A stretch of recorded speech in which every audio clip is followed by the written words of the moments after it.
के India expo mart में India international garment fair का आयोजन होने जा रहा है। इस समय हमारे साथ बातचीत करने के लिए हैं चेयरमैन रवि ठकराल जी। सर, क्या कहना चाहेंगे जो ये आयोजन होने जा रहा है इंडिया इंटरनेशनल गारमेंट फेयर का, इसको सफल बनाने के लिए आप क्या विशेष तैयारियां कर रहे हैं? देखिए, हमारा ये 68th एडिशन है गारमेंट फेयर का, जो कि 7, 8, 9 फरवरी को इंडिया एक्सपो सेंटर में होने जा रहा है ग्रेटर नोएडा में। इसके अंदर लगभग 450 से 500 पार्टिसिपेंट होंगे ऑल ओवर इंडिया से, और हमारे सिटी ऑफ अपैरल नोएडा से भी होंगे, उत्तर प्रदेश के सारे पार्टिसिपेंट होंगे। इसमें तिरुपुर से आएंगे लोग, लुधियाना से आएंगे, जयपुर से आएंगे, बॉम्बे से आएंगे। और इसके अंदर जो इसको बेहतरीन बनाने के लिए हमारे पिछली बार काफ़ी हमारे स्टोर आए थे हमारे यहाँ पे, जिनको एक कमी महसूस हुई थी। हम हमेशा देखते हैं हमारी कमी क्या, हम उसको भी दूर करने की कोशिश करते हैं। तो उनको बोला कि मेंस जो गारमेंट्स हैं मेंस के वो कम हैं, तो उनके पार्टिसिपेंट ज़्यादा चाहिए। तो इस बार हमने उनको प्रमोट करने के लिए हमने बॉम्बे से, साउथ से सब मेंस के जो काम करते हैं, अच्छा मेन शर्ट्स बनाते हैं, मेन पैंट्स बनाते हैं, उन सबको हमने इनवाइट किया है। उनको स्पेशल पवेलियन बना के दे रहे हैं ताकि उनको एक अलग आइडेंटिफिकेशन मिले और लोग बाहर भी वहाँ आके इजीली उनसे ले सकें। और सबसे इम्पॉर्टेंट चीज़ जो है कि इसमें हमारे कई सेक्शन है गारमेंट के। इसमें वुमेंस गारमेंट का अलग है, किड्स गारमेंट का अलग है, मेंस गारमेंट का अलग है। तो ये सब अलग अलग सेपरेट शो है हमारे। और उसके अंदर हमारा फैशन शो भी होगा, तीनों दिन 2 बार ही फैशन शो होगा हमारा।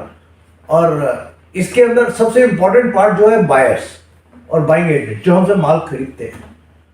हमें उम्मीद है कि इस बार हमारे पास बहुत अच्छे बायर आएंगे। हमने कुछ फोकस कंट्रीज़ हैं जो कि हमारा FTA जिनके साथ हुआ है, जैसे ऑस्ट्रेलिया का आज से हो रहा है। ये बहुत ही इम्पॉर्टेंट रोल है FTA का हमारे आगे बिजनेस के अंदर, जो बढ़ाएंगे हमें, उसमें एक बहुत बड़ा रोल प्ले करेगा। दुबई के साथ FTA, UAE के साथ FTA हो गया है, जापान के साथ है, इस तरह और भी कंट्रीज के साथ, साउथ कोरिया के साथ भी हो रहा है। तो हम इन सब कंट्रीज को फोकस कंट्री बनाया है, यहाँ से हम सब बायर्स को बुला रहे हैं। और ये सब लोग इस बार यहाँ पे सब, अभी जो हमारी जो टीम है, जो हमारी डेडिकेटेड टीम है जो बायर प्रमोशन कर रही है, उनका जो डाटा है वो इस बार रिकॉर्ड तोड़ दिया उन्होंने कि उन्होंने 750 लोगों के जो रजिस्ट्रेशन हुई है उसके अंदर मैक्सिमम नए स्टोर्स आ रहे हैं इस बार। उसका एक बहुत बड़ा मेन रीज़न है, चाइना से लोग थोड़ा अपना बिजनेस जो है ना डाइवर्ट कर रहे हैं इंडिया की तरफ। और उन लोगों को क्या लगता है कि चाइना से जो आजकल उसके रेट भी बढ़ गए हैं, उनका कोरोना की वजह से प्रॉब्लम है, टाइम पे डिलीवरीज भी नहीं आ रही।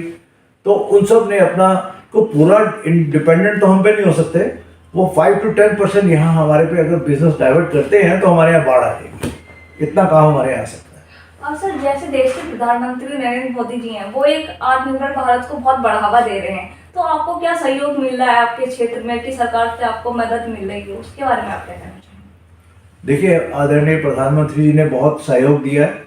आज उन्होंने ही एक, अभी पिछले साल उन्होंने एक मीटिंग करी थी जिसके अंदर उन्होंने सारे कंट्री के एम्बेसडर को इकट्ठा किया, हमारी ट्रेड प्रमोशन काउंसिल्स को इकट्ठा किया और वेबिनार पे सबसे मीटिंग करी।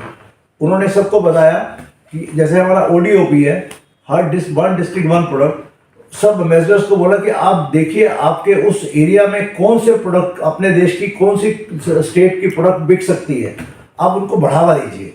तो हमारी एक्सपोर्ट को बढ़ावा देने के लिए प्रधानमंत्री जी ने बहुत ज़मीनी तौर पे भी काम बहुत किया है, जिससे हमको बहुत सहयोग मिल रहा है। और हमारे लिए सबसे इम्पोर्टेंट चीज़ क्या है कि बायर यहाँ पर आएँ और यहाँ पर हमारे से माल खरीदें। और माल खरीदने के लिए उनका जो सिस्टम है वो एक एग्जीबिशन के रूप में हम यहाँ दे रहे हैं, जो कि 7, 8, 9 को होने जा रही है। और इसके अलावा आप बताइए क्या पूछना चाहते हैं? सर, जो हमारे CM हैं यहाँ योगी जी, तो वो भी बहुत सपोर्ट कर रहे हैं। प्रगति मैदान में भी 1 डिस्ट्रिक्ट का आपने बात किया, प्रोडक्ट का बहुत सपोर्ट कर रहे हैं। तो उसके बारे में आप क्या कहना चाहेंगे, कितना ये कारगर साबित हो रहा है कि आपको विदेशों में पहचान मिल रही है?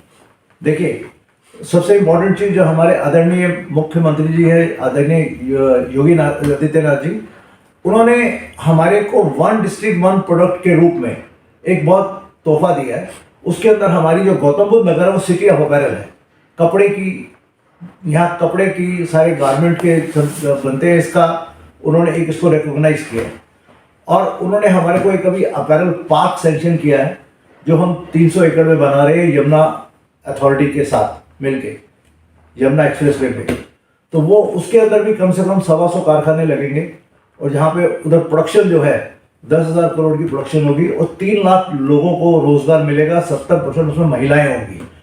ये योगी जी का जो एक सपना है कि हम पूरे उत्तर प्रदेश को गारमेंट हब बनाएं, क्योंकि गारमेंट इंडस्ट्री, एक टेक्सटाइल इंडस्ट्री एक ऐसी इंडस्ट्री है जो सबसे ज़्यादा रोजगार जो है प्रदान करती है, जिसकी वजह से उन्होंने गोरखपुर को भी सिटी ऑफ अपैरल बनाया।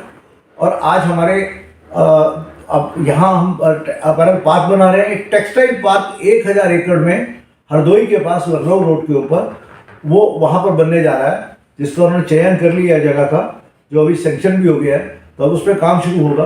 तो एक गारमेंट पूरा हब बनाने के लिए योगी जी ने एक बहुत बड़ी पहल की है जो अब सामने धरातल पे नजर आ रही है। सर, जैसा कि आपने कहा कि यमुना क्षेत्र में अपैरल पार्क का स्थापित होने जा रहा है, तो आपको क्या लगता है कि कितना कारगर साबित होगा वो क्लस्टर्स के लिए यहाँ?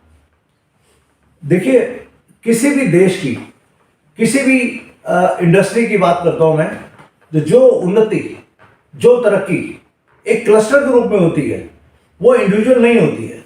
हमने ये देखा नोएडा के अंदर हमारी फैक्ट्रियां सब बिखरी हुई हैं, यहाँ कितनी प्रॉब्लम्स हैं।